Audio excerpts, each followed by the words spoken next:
Good day guys, अकस्टम classes में आपका स्वागत है। ये क्लास 11th अकाउंटेंसी सीरीज़ है जहाँ पर आप अपने बेसिक कॉन्सेप्ट को ब्रश अप कर रहे हो।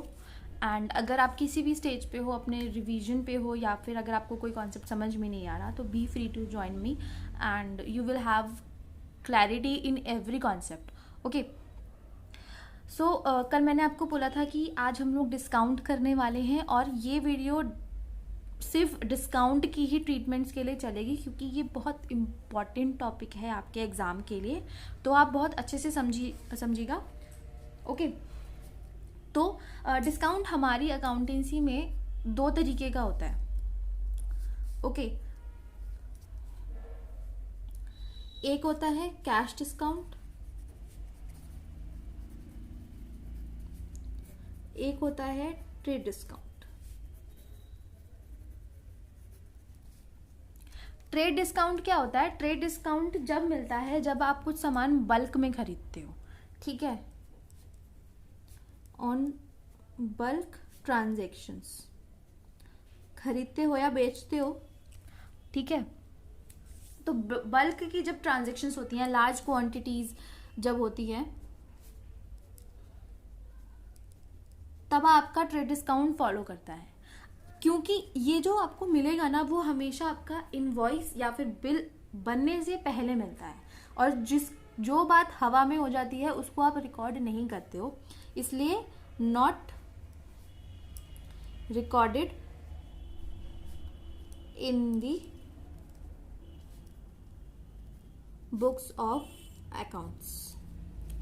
ओके, और तीसरा, ये कैलकुलेट किस पे होता है? कैलकुलेट ऑन लिस्ट प्राइस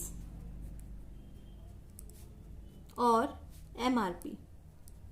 आप एमआरपी ज़्यादा अच्छे से समझते होगे। जैसे आप कहीं जाते हो, जैसे सपोज आप एक कुर्ता खरीदने गए, ठीक है, एक ड्रेस खरीदने गए हो, जिसपे जो उस पर टैग लगा हुआ है ना, उस पर टैग लगा हुआ है 1000 का, ठीक है। लेकिन आपने बोर्ड देखा बाहर कि अगर आप 3 कुर्ते खरीदते हो तो आपको 1000 का कुर्ता जो मिलेगा वो 800 में मिलेगा, ठीक है। तो 800 की आपको वो ड्रेस पड़ रही है।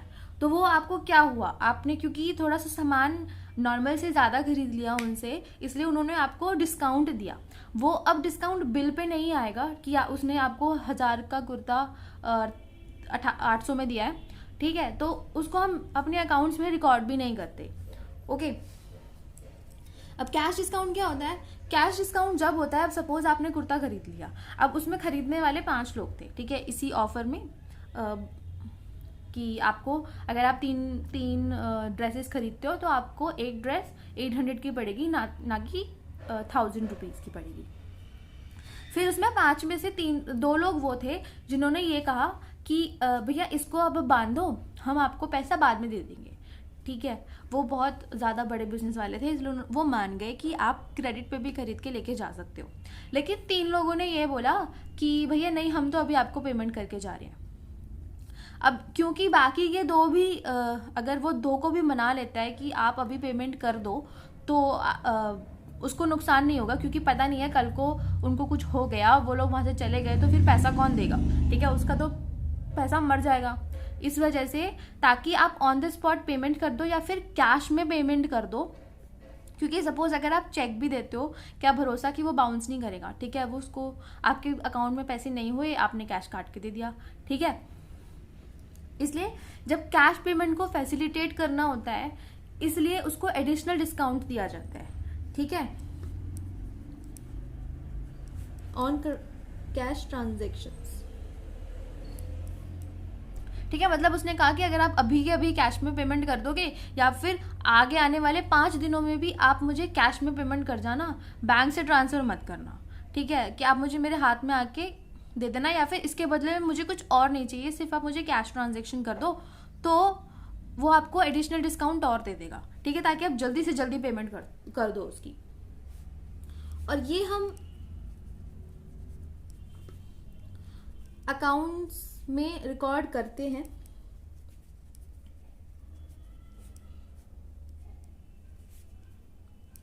रीजन बीइंग क्योंकि ये जो डिस्काउंट है आपको at the time of payment मिलता है, मतलब जब आपकी इनवॉइस बनी, जब आपकी ट्रांजेक्शन हुई, उस वक्त आपकी अमाउंट ज़्यादा थी, but to facilitate good relations with the customer they provide you additional discount, ताकि आपके संबंध अच्छे बने रहे, वो आपको एडिशनल डिस्काउंट देते हैं।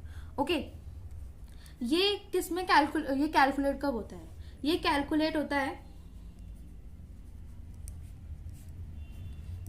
आफ्टर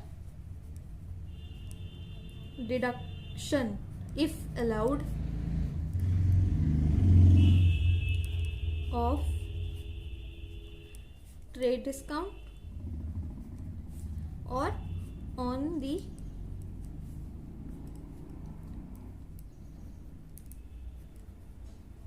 selling price या फिर कॉस्ट प्राइस। अब सेलिंग प्राइस और कॉस्ट प्राइस मैंने क्यों अलग अलग लिखा, और ये ट्रेड डिस्काउंट इफ अलाउड, क्योंकि ज़रूरी नहीं है कि आप सामान बल्क में खरीदने जा रहे हो। ठीक है, जैसे सपोज आपने कुछ जैसे अमेजोन पे हम लोग देखते हैं ना कि अगर आप HDFC या फिर SBI के बैंक क्रेडिट कार्ड से ये ट्रांजेक्शन करते हो तो आपको एडिशनल डिस्काउंट मिलता है। ठीक है, वो किस लिए होता है? ताकि आप एक पर्टिकुलर चीज़ को यूज़ करो तो आपको एडिशनल डिस्काउंट देके अपनी तरफ अट्रैक्ट किया जाता है। ठीक है, तो उसमें ज़रूरी थोड़ी आपको ट्रेड डिस्काउंट मिल रहा है। आपको नहीं मिला ट्रेड डिस्काउंट, आपने बल्क में नहीं खरीदा, एक सिंगल ट्रांजैक्शन करी, लेकिन आपको एक एडिशनल डिस्काउंट मिल गया क्योंकि आपने ऑन द स्पॉट पेमेंट कर दी और एक उनकी जिसको वो स्पॉन्सर कर रहे थे उससे उन्होंने पेमेंट कर दी। ओके, तो इस तरीके का डिस्काउंट कैश डिस्काउंट होता है। और ये मैंने सेलिंग प्राइस और कॉस्ट प्राइस क्यों लिखा? बिकॉज अगर आप कुछ सामान खरीद रहे हो तो वो आपके लिए कॉस्ट हो गई है ना, क्योंकि जब आप अपने बुक्स में एंट्री करोगे तो उसको परचेज के नाम से करोगे, विच मीन्स ये आपकी लागत हो गई, ये आपका खर्चा हो गया। ठीक है, लेकिन selling price, suppose you are selling something, तो वो आपकी प्रपोज सेलिंग प्राइस होगी कि ये मेरा सेलिंग प्राइस है, लेकिन तुम मेरे अच्छे कस्टमर हो और कैश में पेमेंट कर रहे हो, इसलिए मैं तुम्हें एडिशनल डिस्काउंट दे रहा हूँ। ओके, तो ये cash discount and credit discount होता है। अब थोड़ा सा आगे चलते हैं। पहले हम लोग डिस्कस करेंगे ट्रेड डिस्काउंट। ठीक है, ट्रेड डिस्काउंट में भी अब दो चीज होती हैं। ठीक है, डिस्काउंट रिसीव्ड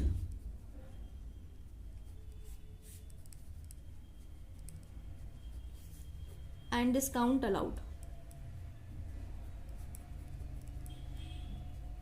अब डिस्काउंट रिसीव क्या होगा? जब आप परचेज करोगे, आपने कुछ सामान जब खरीदा, ठीक है, तो आपको डिस्काउंट मिलता है। और डिस्काउंट अलाउ कब करोगे? ऑन सेल्स, जब आप कुछ बेचोगे। ठीक है, तो जब आप कुछ खरीदोगे तो आपको डिस्काउंट मिलेगा, लेकिन जब आप कुछ सामान बेचते हो और अपनी तरफ से डिस्काउंट देते हो कस्टमर्स को, तो वो आपका डिस्काउंट अलाउड हो जाता है। ठीक है, तो मैं इसका एक एक एग्जाम्पल लेती हूँ। इसकी मैं आपको मेन फोकस हम लोग ये करेंगे कि मैं आपको इसकी कैलकुलेशन समझाऊं, क्योंकि कैलकुलेशन के साथ एंट्रीज फ्रेम करना बहुत थोड़ा डिफिकल्ट हो जाता है, क्योंकि आपके उसमें सबसे मेन, आप एंट्री तो आप पोस्ट कर लोगे क्योंकि आपको समझा चुकी हूँ मैं बहुत अच्छे तरीके से, लेकिन मेन हो जाता है कि आपको कितनी अमाउंट कहाँ ट्रांसफर करनी है। ओके, तो हम लोग स्टार्ट करते हैं। पहले हम लोग लेंगे डिस्काउंट अलाउड का। ठीक है, चलो डिस्काउंट रिसीव ले लेते हैं पहले। और इसके भी बहुत सारे क्वेश्चंस मैंने टेलीग्राम पे इस वीडियो के खत्म होने के बाद डाल दूंगी मैं। ठीक है, आप ये वीडियोस देखेंगे और फिर टेलीग्राम को देखेंगे तो उसमें आपको बहुत सारे क्वेश्चंस मिल जाएंगे डिस्काउंट से ही रिलेटेड, ताकि आपकी बहुत अच्छे से इसमें प्रैक्टिस होने लग जाए। तो डिस्काउंट रिसीव्ड कब होगा? ऑन परचेज, मतलब इसमें मेरे को ट्रांजैक्शन किसकी मिलनी चाहिए? जब मैंने कुछ सामान खरीदा। ठीक है, तो एक क्वेश्चन ले लेते हैं। क्वेश्चन के चलो पीछे लिखते हैं। क्वेश्चन ले लेते हैं कि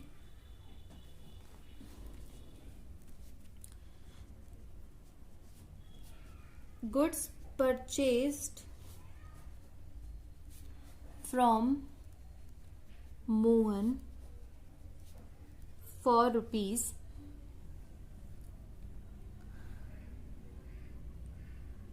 20,000 as list price less 10% trade discount. Okay, तो अब पहले मैं इसकी आपको कैलकुलेशन करके दिखाती हूँ कि इसकी कैलकुलेशन कैसे होगी। आई होप आपको ये क्लियरली विजिबल होगा, वरना मैं एक बार दोबारा से पढ़ देती हूँ। Goods purchased from Mohan for ₹20,000 as list price less 10%, ठीक है, ट्रेड डिस्काउंट। तो अब इसका हम लोग सिर्फ कैलकुलेशन दिखाऊंगी, जो आप लोग अपने क्वेश्चन करते वक्त वर्किंग नोट्स के नाम से लिखते हो, ठीक है। Calculation of trade discount and, ठीक है, कॉस्ट प्राइस। अब क्योंकि आप खरीद रहे हो तो वो आपका क्या बन गया, कॉस्ट प्राइस बन गया, ठीक है। तो लिस्ट प्राइस क्या है आपकी, सबसे पहले हम लिखते हैं लिस्ट प्राइस। लिस्ट प्राइस हो गई आपकी 20,000, okay, minus trade discount at the rate 10%। अब 20,000 का 10% कितना होता है, 2,000, डिडक्ट करके कितना आया, 18,000, ठीक है। तो ये हो गई आपकी कॉस्ट प्राइस। इतने अमाउंट से आप अपने बुक में एंट्री करोगे, ठीक है। अब क्योंकि आपके जो क्वेश्चंस आते हैं ना, उसमें क्या बोला होता है कि show the transaction in both the books. Suppose आप जो हो, किसने खरीदे हैं ये गुड्स, खरीदे हैं राम ने, ठीक है। तो वो कहेगा कि राम एंड मोहन दोनों की बुक्स में दिखाना है आपको एंट्री करके, ठीक है। तो अभी मैं सिर्फ आपको राम की बुक पे करके दिखा रही हूँ, मोहन की आपको तब समझ में आएगी जब आप डिस्काउंट रिसीव वाला भी कर लोगे, ठीक है। तो उसकी ट्रांजैक्शन मैं आपको पूरी की पूरी तब करके दिखाऊंगी। तो अब इसकी एंट्री कैसे पोस्ट होगी, ठीक है।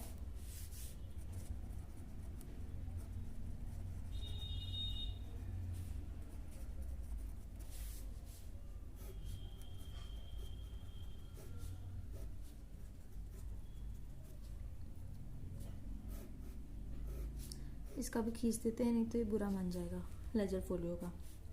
अब इसकी एंट्री हम लोग पोस्ट करने चलते हैं, बिकॉज मैंने आपको बोला था कि ट्रेड डिस्काउंट अकाउंट्स की बुक में रिकॉर्ड नहीं होता। तो डिस्काउंट रिसीव हो या अलाउ हो, आप उसे रिकॉर्ड ही नहीं करोगे। तो इसकी एंट्री कैसे करूंगी मैं, सिंपल करूंगी, क्योंकि अब आपने गुड्स परचेज करे हैं, ठीक है। तो परचेज आपका क्या होता है, परचेज आपका ट्रेडिशनल के हिसाब से आपका नॉमिनल नेचर में मान के एक्सपेंस माना जाता है, इसलिए आप उसको डेबिट करते हो। और मॉडर्न अप्रोच के हिसाब से या तो वो आपके स्टॉक में इंक्रीज करता है, तो इस वजह से परचेज अकाउंट को डेबिट करते हैं, या फिर एज एन एक्सपेंस ही अगर आप उसको ट्रीट करोगे तो भी आप उसे डेबिट ही करोगे, क्योंकि increase in expense is debited, okay. अब आपने किससे लिए हैं प्रोडक्ट, मोहन से लिए हैं, ठीक है, क्योंकि क्रेडिट पे लिखे हैं, कहीं नहीं मेंशन हो रखा फॉर कैश, ठीक है। तब इसके एंट्री जो करोगे ना वो आप 18,000 से करोगे, क्योंकि जब बिल बना था ना तो उसने सिर्फ 18,000 लिख के दिए थे मुझे, बिल पे मेरे को 20,000 माइनस 2,000 लिख के नहीं दिए थे, ठीक है। तो बीइंग गुड्स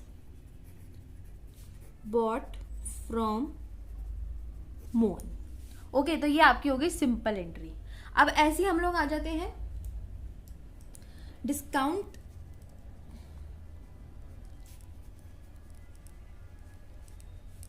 अलाउड। अब सपोज मैं ये मोहन की तरफ से लिख रही हूँ कि मोहन ने अपनी उसमें क्या पास्ट करी होगी एंट्री, तो उसका क्वेश्चन क्या लिखेंगे हम लोग, goods sold to Ram for ₹20,000 as list price less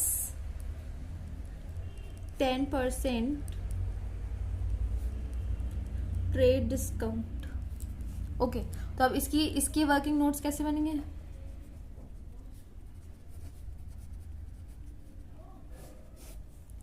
इसके वर्किंग नोट मैं ऐसे बना दूंगी, calculation of trade discount and selling price. ठीक है, तो इसमें लिस्ट प्राइस हम लोग सबसे पहले लिखेंगे और यहाँ आया आपका amount 20,000 less trade discount at the rate 10%, 20,000 का 10%,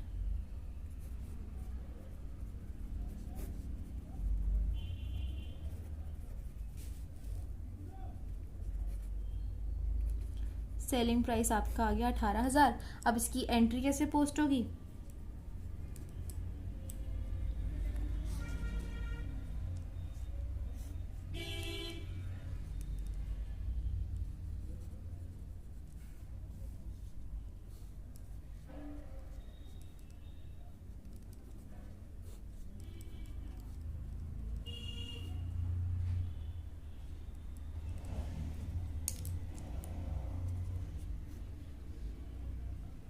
इसकी एंट्री अब हम पोस्ट करेंगे क्योंकि अब मोहन ने बेच दिया सामान।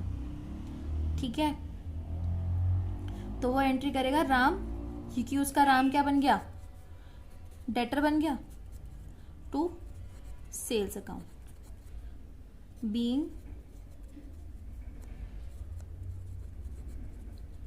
Goods sold to Ram, narration बन गई और 18,000 ही ये एंट्री करेगा। ओके, तो दोनों अकाउंट बुक्स में ही आपकी एंट्री जो होगी वो 18,000 से ही होगी। तो समझ में आ गया। अब दोनों की मैंने आपको दोनों का शो भी कर दिया। मोहन भी एंट्री नहीं करेगा क्योंकि ये ट्रेड डिस्काउंट है, बिल जो बना था वो 18,000 का बना था।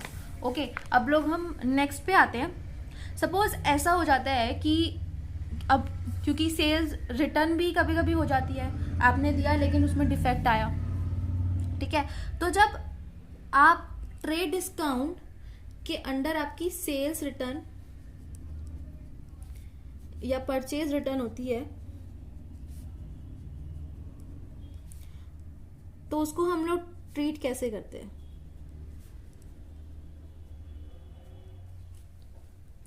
ठीक है, उसको हम लोग ट्रीट कैसे करते हैं, तो क्योंकि पहले हमने एग्जांपल राम का लिया था तो इसको हम लोग लेंगे भी परचेज रिटर्न, क्योंकि जब खरीदा राम ने है तो वापस भी तो परचेज रिटर्न से राम ही करेगा। तो अब इसका क्वेश्चन हम लोग बना देते हैं, Ram return goods of list price ₹5,000। अब सबसे बड़ी चीज जो इसमें नोटिस करने वाली बात है, अगर यहाँ पर ये लिस्ट प्राइस नाम का वर्ड नहीं लिखा होता तो मुझे कोई कैलकुलेशन करने की ज़रूरत नहीं पड़ती। लेकिन एग्जामिनर का दुख दर्द ये है कि वो आपसे कहेगा कि मैंने तो जब लिस्ट प्राइस के नाम से ही वापस किए हैं, तो अब मुझे जो एक्चुअल वैल्यू है, ठीक है, calculation of purchase return amount after trade discount. ठीक है, तो क्योंकि लिस्ट प्राइस पे जो मेंशन थे 5,000 के गुड्स वो आपने माइनस करे हैं। जब आपको मिले ट्रेड डिस्काउंट लगा के थे तो आप वापस भी ट्रेड डिस्काउंट वाले ही करोगे। ठीक है, भले ही उनकी कीमत एक्चुअली में 5,000 है, लेकिन आपको फायदा कितने चीज का हुआ है, आपको आपके क्रेडिटर कितने अमाउंट से कम हुए हैं, तो आप उसकी कैलकुलेशन करोगे। अब list price 5,000 minus trade discount at the rate 10%, क्योंकि पिछले यहाँ पर वो बार बार आपको मेंशन करके नहीं देगा कि आपको ट्रेड डिस्काउंट 10% मिला था, आपको पिछली ट्रांजैक्शंस में से देखना पड़ेगा। ओके, तो अब इसमें 500 चला गया, 4,500 के आपने एक्चुअल गुड्स वापस करे हैं। ठीक है, उनकी कीमत जब उसने आपको दिखाए थे, परचेज की बिल बनने से पहले जब उसने आपको दिखाया था, तो वो भले ही उस वक्त 5,000 के थे, लेकिन जब आपको वो मिला तो उनकी वैल्यू उस वक्त 4,500 थी, क्योंकि 500 का उसने आपको डिस्काउंट दिया था। तो अब इसकी एंट्री कैसे करेंगे अब हम लोग, ठीक है। इसकी एंट्री देख लेते हैं, दोबारा से परफॉर्मा नहीं बना रही मैं इसका। अब इसकी एंट्री, क्योंकि परचेज रिटर्न जो होता है वो हमारा इनकम होता है, तो सॉरी इसको पहले मैं डेबिट कर दूं। डेबिट किसको करेंगे अब हम, मोहन को करेंगे डेबिट, क्योंकि हमने मोहन से ही खरीदे थे, ठीक है। तो उतने ही अमाउंट से अब आपके उतने ही अमाउंट से अब आपका क्रेडिटर कम हो गया, और जब क्रेडिटर जो आपकी लायबिलिटी होती है वो डिक्रीज होती है तो उसे डेबिट किया जाता है, ठीक है। और परचेज रिटर्न अकाउंट को आप लोग क्रेडिट करोगे, तो ये बनेगी अब आपकी एंट्री। गलती से भी जहां पर मेंशन हो लिस्ट प्राइस, आप ट्रेड डिस्काउंट डिडक्ट करे बिना उसको एंट्री मत देना, मार्क्स कट जाएंगे, कोई फायदा नहीं होगा, ठीक है। अगर ये मेंशन नहीं होता ना कि उसने इतने के गुड्स वापस कर दिए वर्थ रुपीज, ठीक है, बस इतने के गुड्स वापस कर दिए, तो बस सिंपल से हमें निकालने की जरूरत थी, उसमें और कुछ करने की जरूरत नहीं थी, ठीक है। अब ये तो हो गया आपका ट्रेड डिस्काउंट। इसके बाद आता है हमारा कैश डिस्काउंट।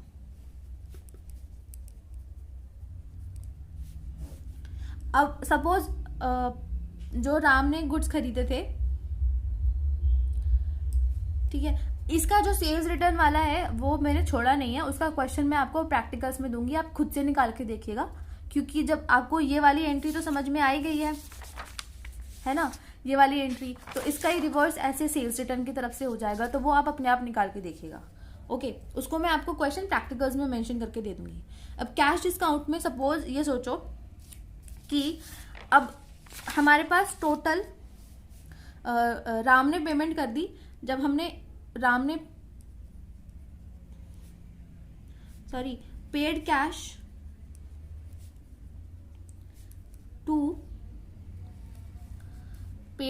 टू मोहन, ठीक है, एंड रिसीव्ड 2% कैश डिस्काउंट, ठीक है। मैं आपको इसमें वर्किंग नोट जो है वो स्टार्टिंग से बना के दिखा रही हूँ, इसकी कैलकुलेशन कैसे करोगे आप, ठीक है। तो वर्किंग नोट, लिस्ट प्राइस कितना था मेरा 20,000, सॉरी, जिसमें से मैंने ट्रेड डिस्काउंट माइनस किया था एट द रेट 10%, 18,000। अब इसमें से परचेज रिटर्न भी माइनस कर दो।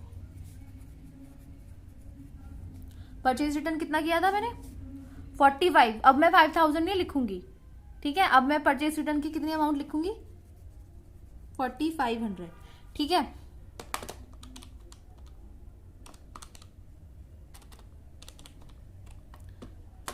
तो अब आपके क्रेडिटर्स जो हैं वो ये थे 13,500 के, अब आपके टोटल क्रेडिटर बचे हैं आफ्टर परचेज रिटर्न, ओके। अब इसको आपको पे करना है। अब आपको 2% का कैश डिस्काउंट मिला, वो 13,500 पे तो मिला है ना।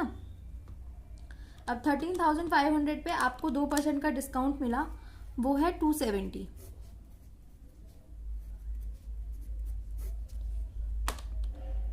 एक बार टोटल कर लेते हैं, हाँ। तो अब ये आपको कैश में पे करना है, और ये आपका डिस्काउंट हो गया, ठीक है, ये आपका डिस्काउंट है। अब इसकी एंट्री कर लेते हैं, इसकी एंट्री करके दिखाते हैं अब आपको। इसकी एंट्री कैसे होगी, date, particulars, credit amount, debit amount. अब आपको मैंने ये बताया था कि जब आप परचेज करते हो, ठीक है, जब आपने परचेज किया तो आपको डिस्काउंट रिसीव होता है, ठीक है। तो अब आपको भले ही कैश डिस्काउंट की बात है, लेकिन अब जब आपको परचेज के वक्त पेमेंट करते वक्त मिल रहा है तो वो आपको डिस्काउंट रिसीव हुआ है, तब उसकी एंट्री कैसे करेंगे। अब डिस्काउंट रीजन बीइंग हमारी इनकम होती है, हमारा प्रॉफिट होता है, या गेन कह लो, ठीक है, आपको फायदा हुआ है इस चीज में, तो आपके डिक्रीज क्या होंगे, आपके डिक्रीज होंगे क्रेडिटर्स, ठीक है, या फिर ट्रेडिशनल अप्रोच के हिसाब से बोलूं कि किसको मिल रहा है, मोहन को मिल रहा है, तो डेबिट द रिसीवर टू, क्या पे किया मैंने उसको, क्या गया मेरे बिजनेस से बाहर, कैश गया। ठीक है, अब देखो मोहन का जो अकाउंट बनता था वो 13,500 बनता था after deducting purchase return. Okay, मैंने उसको पे कितना किया, एक्चुअल कैश कितना गया 13,200, बाकी का बैलेंस तो हुआ ही नहीं, 270 रुपये बैलेंस करना है मुझे, कहाँ करूँ मैंने, उन्हें करेंगे हम लोग यहाँ डिस्काउंट रिसीव्ड अकाउंट। ओके, तो being payment made to Mohan. Okay, समझ में आ गया। तो ये था आपका कैश डिस्काउंट और ट्रेड डिस्काउंट। इससे रिलेटेड बाकी के जो क्वेश्चंस हैं, बहुत सारे क्वेश्चंस हैं। ठीक है, अब जैसे अब सेम एंट्री जब मैं आपको मोहन की बुक्स में करने को बोलूंगी तो उसके मैं आपको प्रैक्टिकल क्वेश्चंस, डोंट वरी ये गंदी सी हैंडराइटिंग में आपको नहीं मिलेंगे, टाइप्ड क्वेश्चन मिलेंगे। ठीक है, उसकी पीडीएफ आपको मिल जाएगी और उसके सोल्यूशंस भी मैं आपको प्रोवाइड करा दूंगी ताकि आप उसे क्रॉस चेक कर सको। ओके, तो आज की वीडियो हम लोग यहीं एंड करते हैं। कल का सुनते जाइए कि कल आप क्या पढ़ने वाले हैं। कल आप पढ़ने वाले हैं रिबेट। रिबेट क्या होता है, कुछ आपकी बैंकिंग ट्रांजैक्शंस की कुछ क्वेश्चंस हैं जो मुझे आपको डिस्कस कराने हैं, प्लस आपके बैड डेट्स रिकवर्ड, उसके भी 2-3 केसेस होते हैं, वो मैं आपको सारे जो आपकी प्रैक्टिकल में है जितना एक साथ ही आपको क्लब अप करके समझा दूंगी। ठीक है, और एक कोई ईजी सा टॉपिक देख लेंगे, उसको कवर करेंगे। तो अब हम आपसे मिलेंगे नेक्स्ट क्लास में। Okay, till then good bye.